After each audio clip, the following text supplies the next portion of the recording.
Bem, falar sobre a ponte do Vale, para mim seria mais fácil falar sobre o rio Itajaí-Açu, né?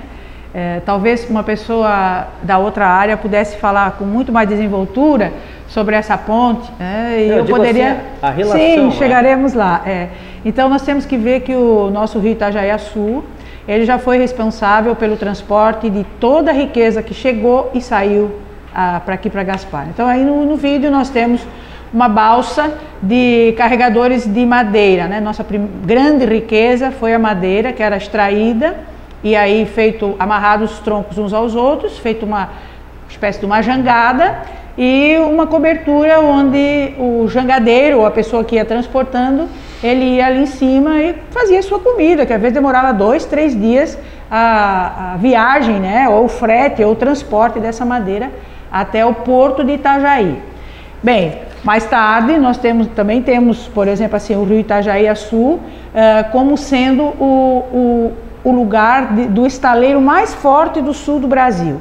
Então essa imagem que nós temos ali é uma reconstituição em tela do artista Hélio Hannemann e que mostra um pouquinho do que era o estaleiro de construção de naus ou de embarcações, onde é hoje mais ou menos ali a Escola Vitória Anacleto Cardoso. Anos mais tarde, começou a partir do Dr. Blumenau, o nosso rio começou a ser, digamos assim, uma fonte ainda mais importante de comunicação e transporte, com a Companhia de Navegação Fluvial a partir de Blumenau, Gaspar, Ilhota e Itajaí, né? Então, os vapores Blumenau, Progresso, eles paravam em muitos portos, tá? E aí pode-se até tocar algumas imagens adiante, que dá para ver aqui o centro da cidade, mais ou menos no meio da tela, onde aparece um pouco o rio, ali era o porto, atual, hoje sede do Correio, né? Então ali nós tínhamos um porto de atracadouro dessas embarcações, não só do vapor Blumenau, aqui nós temos um close da cidade, com a igreja antiga, a ilha, e esse tempo me lembra as embarcações que subiam e desciam o rio para transportar a riqueza. Aí tem de novo uma figura da igreja sem nenhuma ponte. O Morro da Igreja, já com uma igreja atual, igreja construída, sem nenhuma ponte, né? Então, o que eu vejo é que pontes aqui em Gaspar são anseios muito severos. Aí tem de novo uma vista, a partir do Morro da Igreja, de um lance da ponte, da margem direita para a margem esquerda em época de enchentes. Então isso aí foi na enchente de 1958, né? Quando então aparece só um pedacinho da nossa atual ponte Hercílio Deck. Também aí o rio, de novo, ele sendo uma fonte de esporte, né?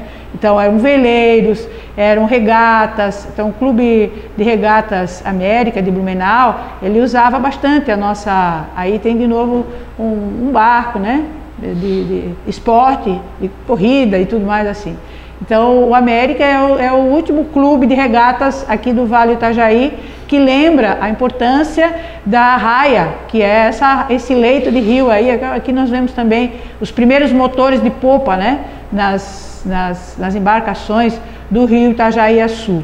Então nesse período não tínhamos ainda a ponte, mas o sonho da nova ponte, que é agora que nós chamamos de antiga ponte, já era bastante concretizado, né?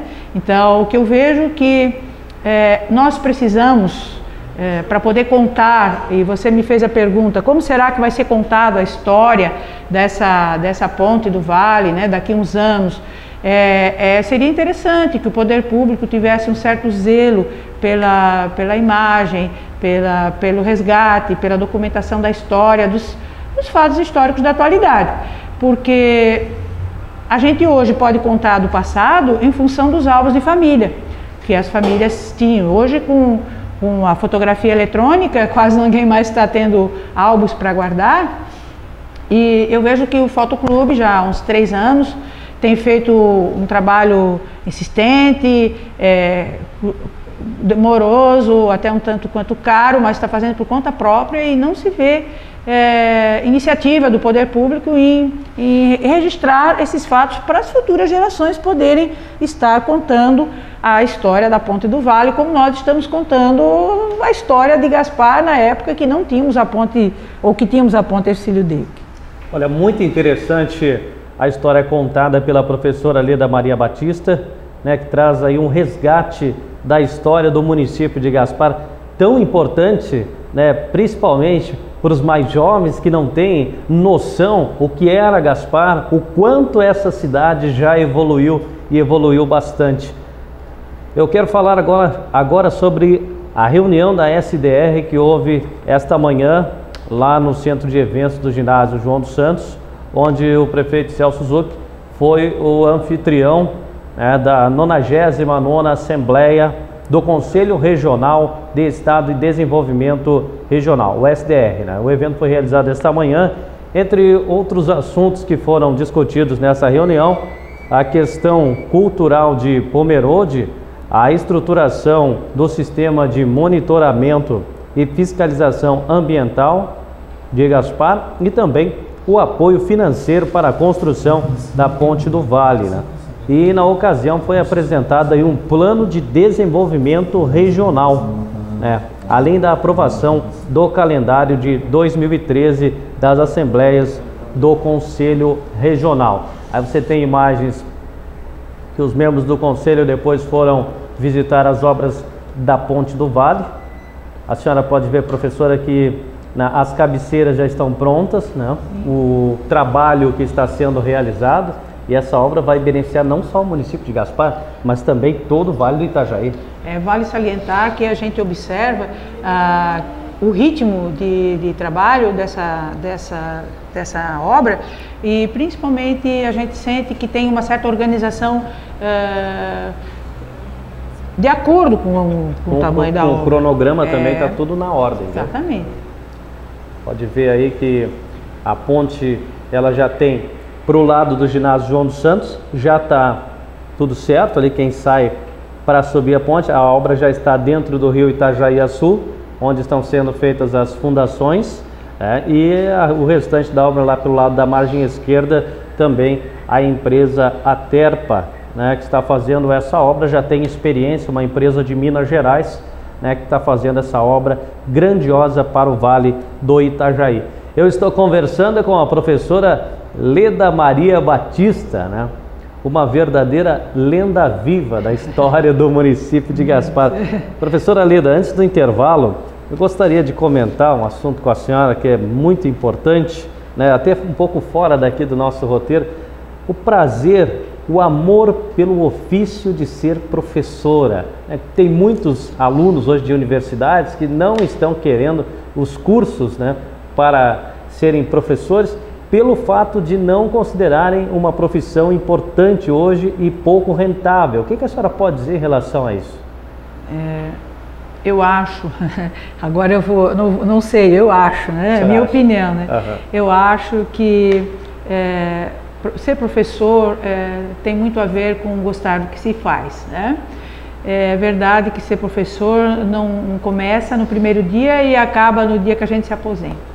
Ser professor é continuar sendo professor a vida inteira. Então, na minha cabeça, vir participar desse programa da TV Gaspar tem a ver com a oportunidade de, quem sabe, dar mais uma aulinha para as pessoas que gostam da história da cidade, né? Então, agora a questão financeira, eu posso dizer que já foi muito pior, né? Nós já tivemos, eu tive, por exemplo, meu primeiro salário professor, recebi no final do mês de agosto, trabalhei desde março, fevereiro, na época se começava em fevereiro. As oportunidades de treinamento, de aperfeiçoamento hoje são muito favoráveis para a carreira do professor.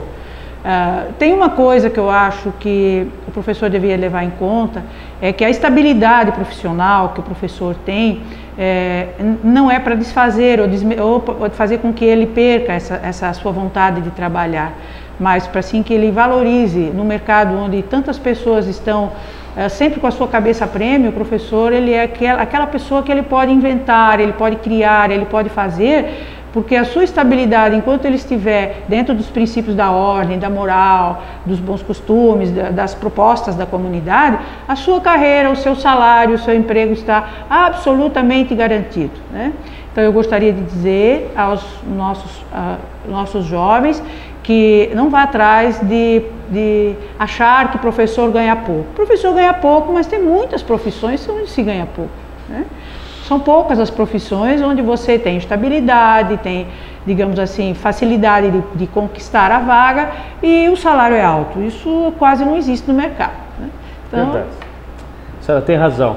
Vamos fazer o seguinte, vamos para um breve intervalo comercial. Na sequência, eu volto com todos vocês aqui no programa Gaspar News, conversando com a professora Leda Maria Batista, ela que conta a história do município de Gaspar. Após o intervalo, vamos falar sobre a construção da Igreja Matriz, também uma linda página na história do município de Gaspar. Um instante só e já voltamos. Idealnet, a internet banda larga com o melhor custo-benefício de Gaspar e região. 3318-0381.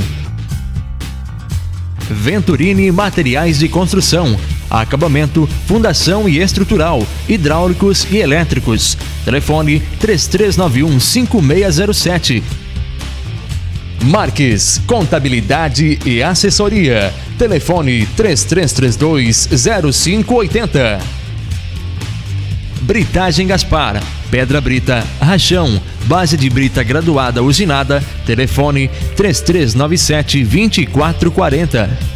Comercial MJM, utilidades domésticas, ferramentas e brinquedos, no centro da cidade. 3332-0150. Autoescola Gasparense, no centro de Gaspar. Telefone 3332-5072. Autoelétrica Cordeiro, Avenida das Comunidades. Telefone 3332-0494.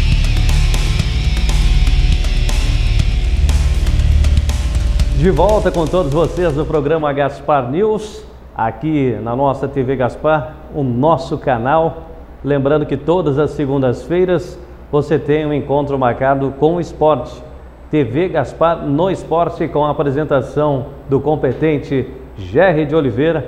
Ele que todas as terças e sextas-feiras tem a sua coluna no jornal Cruzeiro do Vale. Vamos seguir então com a professora Leda Maria Batista. Professora Leda Maria Batista, vamos falar um pouco sobre a nossa igreja, a igreja de São Pedro Apóstolo. Como é que se deu essa construção que hoje é considerado, né, um dos grandes patrimônios, né, religiosos do município de Santa Catarina e, por que não dizer, do Brasil também, professora Leda?